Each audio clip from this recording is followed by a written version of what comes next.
Halo sobat-sobat perjalanan, selamat datang kembali di podcast kami Project Sahabat Perjalanan. Yeay! Hari ini kita kedatangan seorang tamu, asik. Seorang perjalanan. Seorang apa ya? Romo spesial dari paroki mana sih?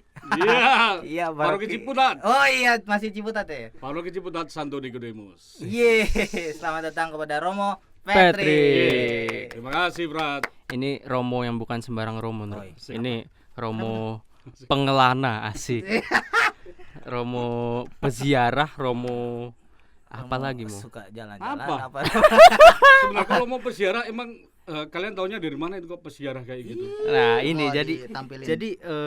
beberapa kali tuh muncul mau di feed Instagram saya gitu. Oke, Brat. Ini usernya itu bintang laut 80. Saya nggak tahu ini bintang laut Emang itu siapa. bintang laut laut sebentar. Romo Patrick. Bintang laut. Akrabnya apa ya kalau misalnya Kan Patrick Little Star. Bintang laut kan? Kan ada Stella Maris. Gua pakai Stella Maris kan udah banyak, ya udah gua pakai itu bintang laut 80. Kenapa Oke. 80, Romo? Ada deh. Yes. Enggak, 80 itu karena udah nggak ada yang pakai bintang laut 80 terus ya udah. Gua pakai bintang laut 80. Oke. Oke Itu ya. Brat, ceritanya, Brat. Alasan sederhana aja terus sebenarnya. Thank you ya udah diliatin, udah stalking gua ya. Iya. Terima kasih. Yes. Iya, jadi di akun Instagram ini Iya. ini saya ngelihat Romo ini kok sering berkelana kemana-mana. Ada di mana ini? Di Ubud, di mana ini? Mana? Brat? Labuan Bajo, Oh, terus ada. di gunung. Wah, keren Di banget. perahu, aduh. Oh iya di perahu. Iya, tentunya pasti banyak pengalaman Romo berkelana ke tempat-tempat yang kebanyakan sih yang asri-asri ya, maksudnya yang alami, yang back to nature gitu. Iya. Nah, dari pengalaman-pengalaman ini tuh apa sih yang Romo ingin petik gitu loh? Apa yang prinsip apa yang Romo pegang sehingga Romo tuh bisa kuat untuk berkelana. Kan banyak orang yang lebih milih diem di rumah daripada jalan-jalan kemana gitu. Iya. Frat, gini. Sebelum kita ngomongin lebih lanjut, Frat inget gak? Ada 3 hal yang nggak bisa balik di dalam dunia ini. Ada 3 hal, ya. Yang pertama itu adalah waktu. Makanya waktu itu nggak bisa balik lagi. Kayak kita kali ini nih. Ya sudah, kita kali ini kita ketemu, sudah selesai, kelar itu selesai gitu loh. Kalau kita nggak isi sekarang ini, kita nggak akan bisa lagi seperti ini. Dan waktu itulah yang buat kita, saya dan frater-frater juga di sini. Kalian kan menapaki untuk jadi imam. Dan saya kan udah kemarin kan. Asik. Kemarin itu adalah waktu-waktu di mana gua pakai dengan sangat baik. Ya dipakai dengan baik lah. Dipakai dengan baik. Jadi tidak menyia-nyiakan waktu. Nah, implikasinya yang sekarang adalah saya tidak mau menyia-nyiakan waktu itu. Bahwa waktu yang terbuang itu nggak akan bisa balik. Jadi ketika Tuhan masih memberikan kita kesempatan dengan berbagai macam cara, kalian masih muda semua terus untuk menapaki jalan panggilan, jangan menyerah karena waktu itu nggak bisa balik, terus saja jalan. Dan inilah yang membuat saya berpikir bahwa waktu itu nggak bisa balik dan kita tuh mau menikmati hidup kita dengan cara kita masing-masing. Dan tentunya adalah yang pertama waktu yang nggak bisa balik inilah yang membuat saya pribadi untuk menikmati perjalanan panggilan kita masing-masing dengan caranya itu. Yang kedua adalah ini oral kita, ucapan kita, sesuatu yang kita omongkan, sesuatu yang kita keluarkan itu kan juga nggak bisa ditarik kembali. Makanya segala ucapan, segala sesuatu yang kita ungkapkan itu kan harusnya bernada positif, tidak bernada negatif untuk menyakiti orang lain. Teman-teman masih ingat nggak kisah tentang seorang anak yang disuruh untuk maku Batang pagar, pohon. pagernya itu disuruh lepas pakunya terus disuruh masang lagi. Terus bapaknya bertanya sama anaknya itu, terus gimana pakunya itu? Pak, ini pakunya di pagernya itu terbolong, Pak. Ya itulah kamu sendiri, omongan kamu sendiri itu. Meskipun orang itu memaafkan, meskipun omongan kamu menyakitkan mereka, tetap meninggalkan bekas di situ. Jadi ya itu ucapan itu nggak bisa balik lagi. Makanya kita sebagai imam dan teman-teman menapaki jalan panggilan itu dengan segala caranya masing-masing untuk mengungkapkan sesuatu yang baik terus. Ya yang terakhir adalah kesempatan. Nah ini kesempatan nggak balik lagi bro, teman-teman, kesempatan itu nggak balik lagi. Makanya kita diberikan waktu, kita diberikan ungkapan, kita bisa ngomong seperti ini, ada kesempatan. Kenapa kita nggak gunakan sesuatu yang positif? Dan tentunya adalah setiap dalam perjalanan itu kan pasti kita menemukan satu titik di mana ada Tuhan dimanapun kita bisa menemukan itu. Dan kesempatan itu nggak bisa balik lagi. Makanya teman-teman di sini yang sekarang lagi belajar, kalian pater-pater semua lagi belajar, yaitu itulah aku melihat versi Patrick yang dulu di situ. Nah, jadi versiku dulu waktu saya dulu menapaki jalan panggilan mungkin ya seperti ini. Nah sekarang berbeda lagi. Nah versiku ya nanti juga akan seperti itu. Versi frater-frater lagi tergantikan dengan versi yang frater yang lain gitu. Akan terus seperti itu. Makanya kesempatan-kesempatan itu kita pakai dengan sangat baik. Begitu Frat. Asik. Jadi itu Ndro. Jadi yang harus kita ingat, apa yang benar-benar gak bisa balik lagi di hidup kita yang udah lewat, yaitu pertama waktu, terus ucapan dan juga kesempatan ya Romo. Nah itu yang mungkin Romo Patrick pegang, sehingga apa yang dia jalani itu ya betul-betul dia jalani dengan sukacita, bahwa ya itu semua tuh nggak bisa terulang lagi gitu loh. Jadi dia memanfaatkan kesempatan itu dengan sangat baik. Yes, betul. Gitu ya Mo. Ini juga terlihat sih dari caption-captionnya ya. Asik. Apa tuh? Apaan sih? Ini saya baca ya salah satu story-nya Romo. Tanggal berapa Frat? Tanggal ini tim kami screenshot tanggal Tim kami. hari Sabtu kalau salah. Ya, gimana? Ya Allah, perdalam lagi rasa sabarku. Perluas lagi rasa syukurku, perkuat lagi hati dan bahuku. Jadilah aku seikhlas-ikhlasnya atas apa yang kau kehendaki. Aku percaya bahwa apa yang segala yang terjadi hari ini, besok maupun nanti adalah berkat campur tanganmu. Bintang Laut 80. Bintang Laut 80. Iya Frat, itu keren banget sih. Ya itu apa ya, rasa syukur kita semua deh. Nanti kalian akan ngerasain bagaimana perjuangan kita ya, struggle-nya kita untuk menjadi imam, terus kita berkarya di paroki kita masing-masing, dan tentunya adalah hari demi hari bagaimana kita mengisi dengan bertemu dengan umat, pelayanan kita ke umat, apapun itu. Apalagi menyangkut tentang ini, bagaimana kita tiap hari itu sendiri, ya, sendiri. Walaupun kita ada romo paroki, ada teman, tapi ketika kita masuk ke dalam kamar, kita masuk ke dalam bilik kamar kita, itulah diri kita sendiri. Dan salah satunya adalah itu, kita nggak bisa untuk mengignore campur tangan Tuhan di dalam segala kehidupan yang kita jalani itu, Frat. Makanya campur tangan Tuhan itu ada di dalam sendi-sendi kehidupan kita sendiri, perjalanan kita, Frat. Di tengah tidak menyia-nyiakan kesempatan, tapi juga memaknai setiap kesempatan itu dengan baik, dengan merefleksikan relasinya Romo, relasinya diri Romo dengan Tuhan itu. Bahkan ini juga ada caption bagus banget nih. Jika kita saja tidak merasa bersyukur atas apa yang sudah kita miliki, lalu apa yang membuat kita berpikir bahwa kita akan bahagia dengan memiliki yang lebih banyak? Oh iya, Frat itu terinspirasi sama ini, Romo Purbo. Romo Purbo di dalam homili itu suatu ketika bilang gini sama kita, Frat, jadi frater itu harus happy. Pasti kalian dengar pasti, ya. Jadi frater itu harus happy. Kan kita tiap malam kan pasti bikin refleksi kan ya. Entah kalian mau bikin refleksi atau enggak. Iya. Frat, bikin refleksi, Frat. Bikin. Itu berguna nanti kalau kita khotbah. Jadi kalau kita khotbah nanti jadi imam, gue juga buka lagi kok, karena itu kan pengalaman konkret bagi kita. Nah, Romo Purbo bilang jadi frater itu harus happy. Nah, happy-nya itu, karena kalau nggak happy, kalau kita tuh nggak pertama-tama kita nggak punya cinta, kita nggak punya bahagia, bagaimana mungkin kita bisa untuk membagi kebahagiaan itu bagi orang lain? Sama seperti ketika dua orang jatuh cinta deh, frater kan boleh jatuh cinta kan? Nah, ketika kita boleh dong. Itu mungkin bisa menjadi salah satu tema untuk project-project. Kita undang Romo Patrick lagi. Nanti kan. Iya, karena sosbud ya, social butterfly gitu ya. Oh iya, oke. Nah, bagaimana kita bisa mau membagi cinta kepada orang lain kalau kita pertama-tama tidak punya cinta itu sendiri.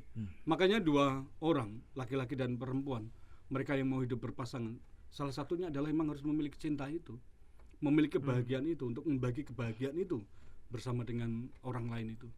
Bagaimana aku bisa mencintai orang lain kalau aku tidak, pertama kali aku tidak punya cinta itu. Seperti juga persembahan janda miskin kan. Bagaimana janda itu bisa memberikan persembahan kalau ia tidak punya. Makanya dari yang kecil itu dia bisa berbagi kepada orang lain. Begitupun kita, para imam dan para frater semua. Pertama-tama adalah kita punya bahagia itu yang kita bisa bagi sama orang lain itu. Karena sebagai wujud syukur itu juga, Prat. Gitu, Prat.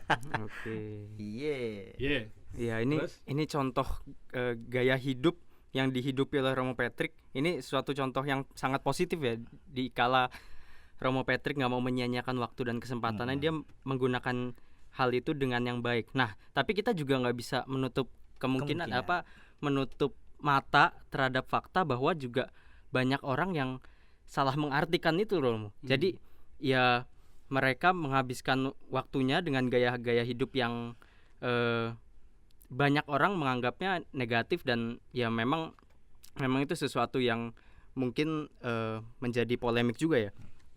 Misalnya aja mereka ngikutin tren, teman-teman mereka ada yang NATO, akhirnya mereka ikut NATO. Terus banyak yang kayak tadi Romo bilang staycation di villa yang L-nya 3. Gue malah nggak tahu itu. Nah, Karena bedanya apa bedanya? Saya nggak tahu sih. Ya pura-pura nggak tahu ya. Oke ya.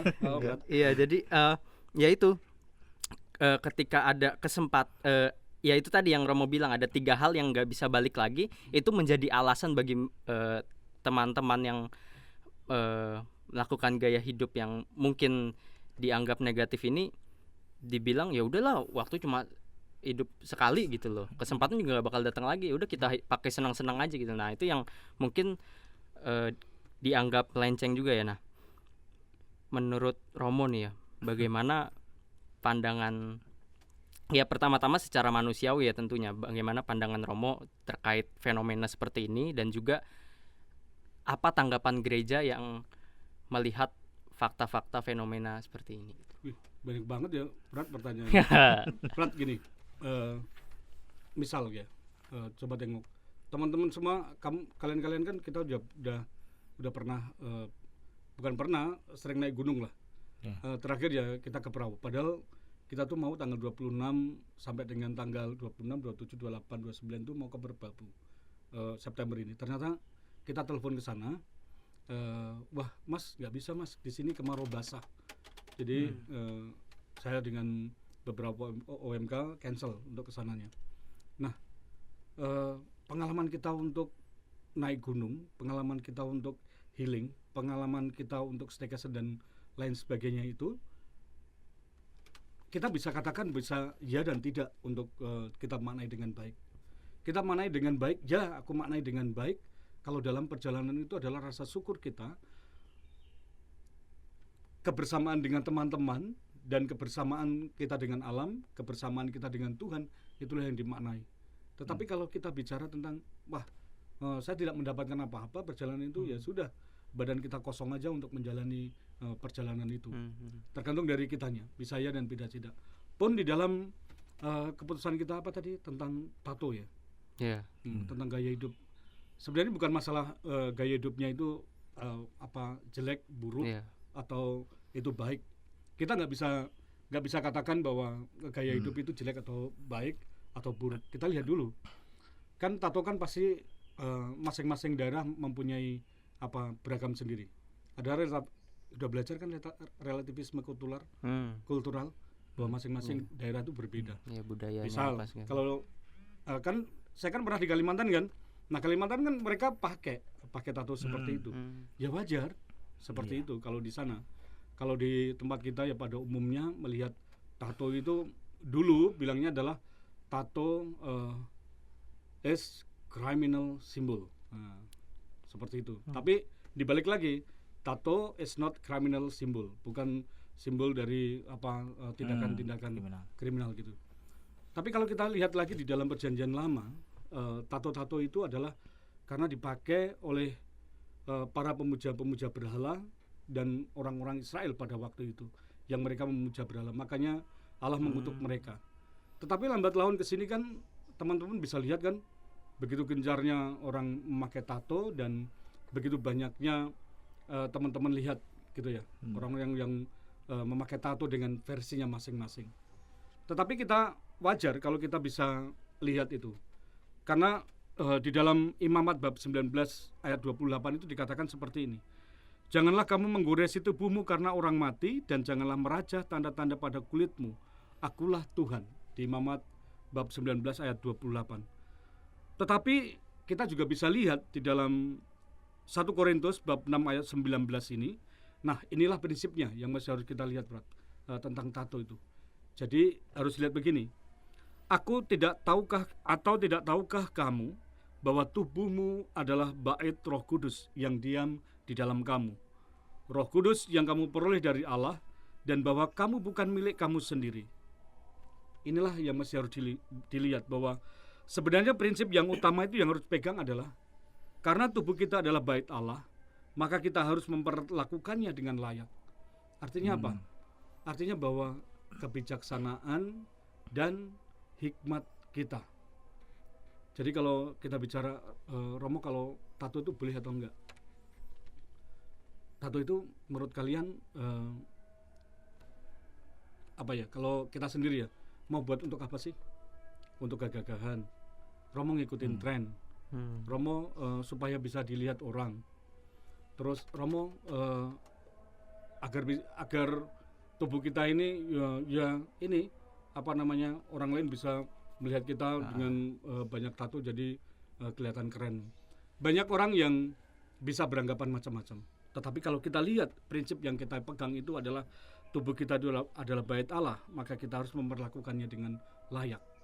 Kalau seperti itu, artinya, misal, ini dalam pandangan saya ya, karena kalau dalam Katekismus Gereja Katolik tidak dinyatakan secara eksplisit tentang ini boleh dan tidak boleh. Tetapi tadi yang saya bilang adalah unsur kebijaksanaan itu, hikmatnya itu. Jadi kemampuan kita untuk memilah dan memilih, aku mau memakai tato atau tidak. Nah, prinsip inilah yang harus dipegang. Karena tubuh kita ini adalah bait Allah, maka kita harus memperlakukannya dengan baik. Kalau Romo, saya udah pasang tato nih Romo, udah terlanjur, terus udah di dalam ya. Ya kalau di dalam sini ataupun di mana-mana, sejauh itu nggak terlihat dengan orang lain, tidak dipamerkan dengan orang lain, kalau menurut saya nggak apa-apa.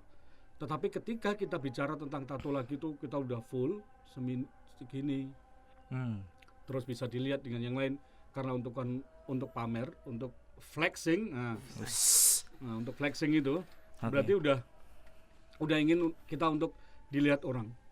Kita kan pasti tahu sesuatu yang berlebihan itu tidak baik, kan? Itu kan berlebihan. Sebenarnya masalah tato ini juga berhubungan dengan apa, tindik loh, Frat. Jangan salah, tidak hanya di dalam situ. Karena hubungannya tidak hanya tindik. Terus tato itu juga bisa hubungannya tidak hanya dengan tindik, tetapi hubungannya juga dengan make up. Coba kalau kita tanya cewek-cewek cantik, cowok-cowok yang pengen kelihatan seperti apa, itu pengen make up, pengen bagus. Ya itu sama dengan seperti juga dengan tato.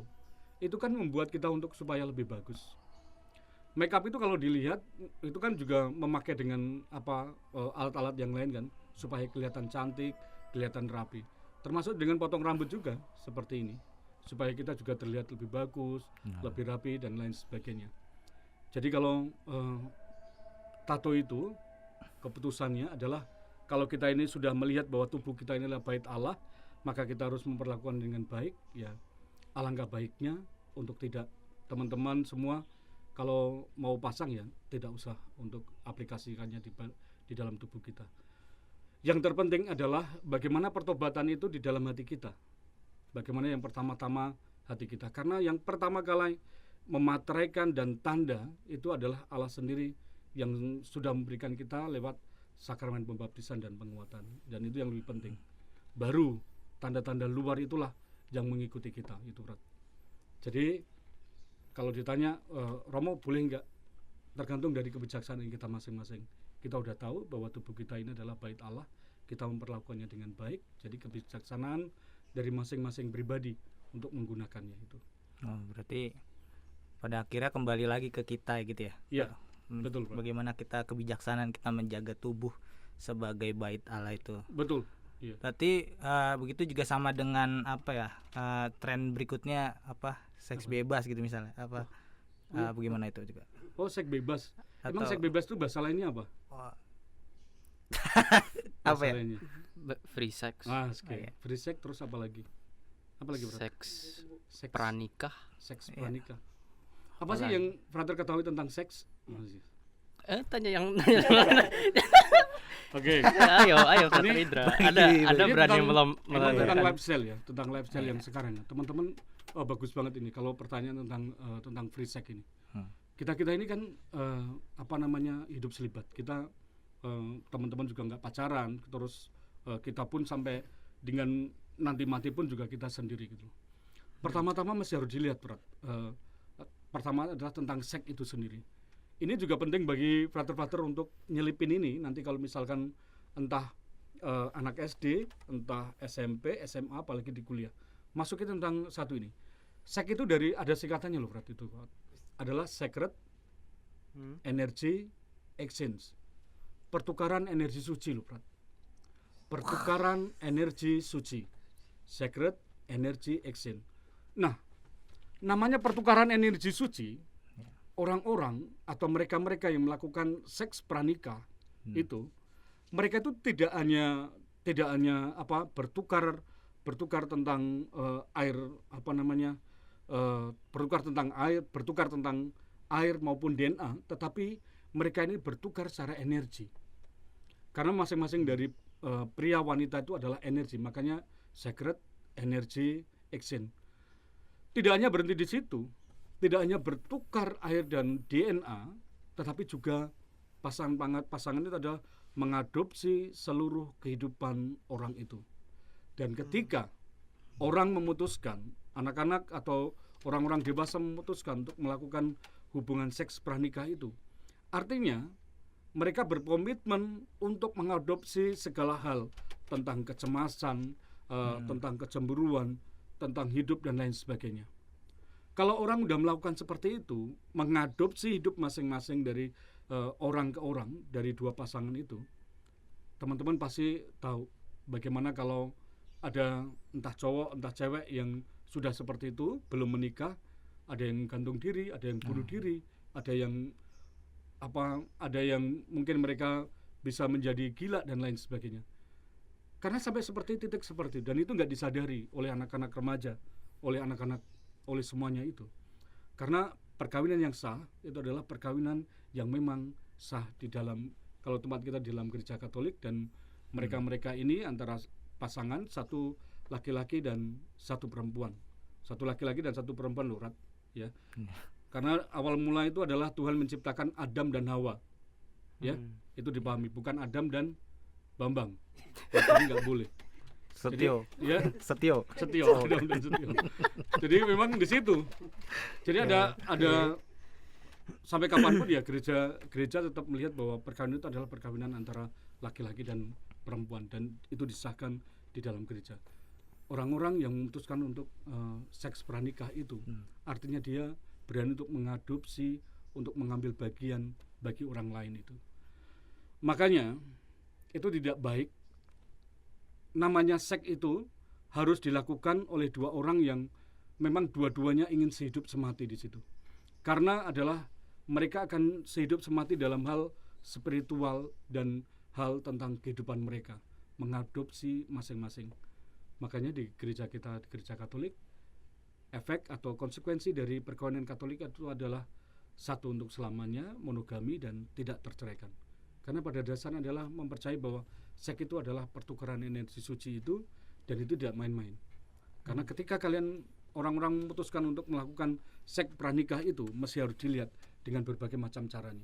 Salah satunya lagi adalah meski di samping tadi ada pertukaran air dan DNA dan mengadopsi seluruh kehidupan orang-orang itu, baik kecemasan tentang kecemburuan dan apapun itu. Di samping itu adalah hal yang paling krusial masih harus dilihat oleh anak-anak adalah tentang penyakit seks menular atau PMS atau penyakit menular seksual itu yang berujung pada misalkan tentang HIV dan lain sebagainya. Itulah nggak disadari, tetapi kita bisa lihat, tetapi kita bisa untuk kasih masukan guidance ke teman-teman anak-anak muda. Seks pranikah itu makanya tidak diperkenankan. Pikir 12 kali lipat apapun untuk melakukan seks pranikah itu. Gitu, Rat.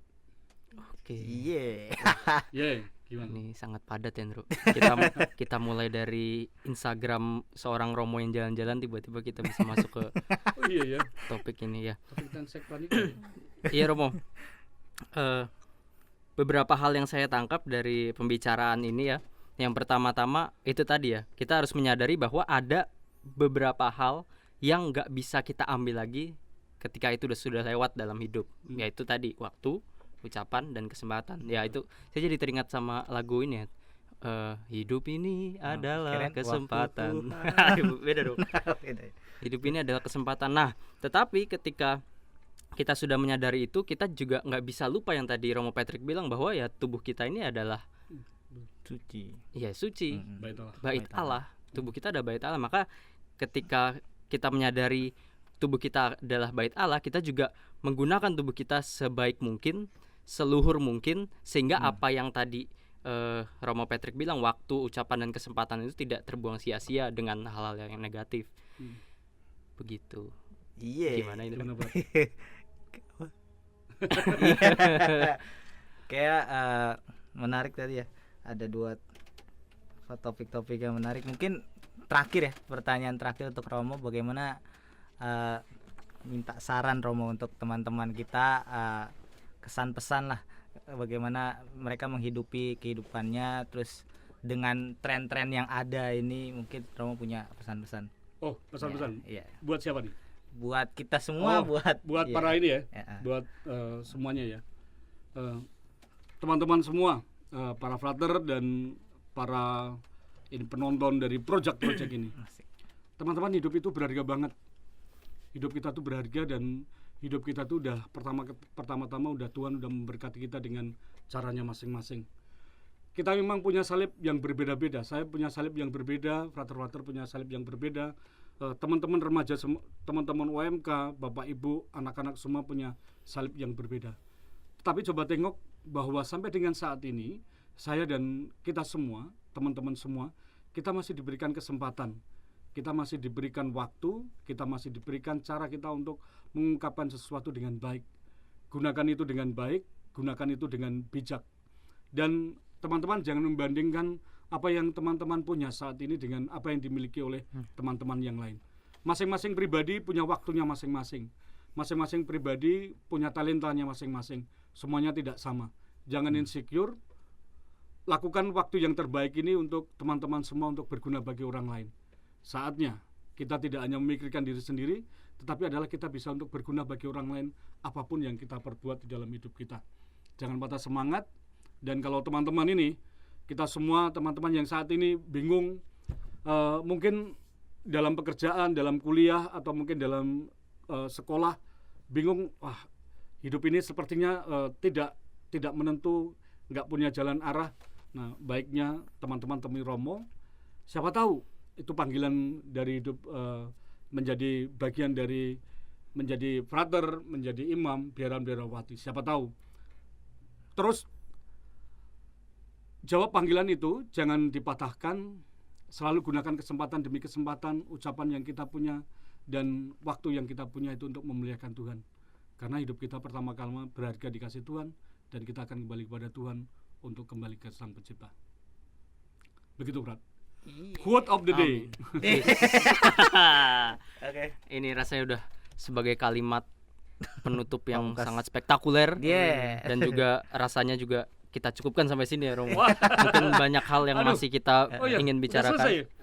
Masih banyak hal yang ingin kita bicarakan. Rasanya juga baik kita mengundang Romo Patrick lagi untuk topik-topik selanjutnya. Bentar banget. Iya, nantikan. Iya. Oke, terima kasih teman-teman yang sudah menonton project-project ini, podcast Sahabat Seperjalanan. Terima kasih, jangan lupa di like, komen, dan subscribe YouTube channel Project. Project. Terima kasih, sampai jumpa. Dadah. Dadah. Terima kasih Romo. Terima kasih.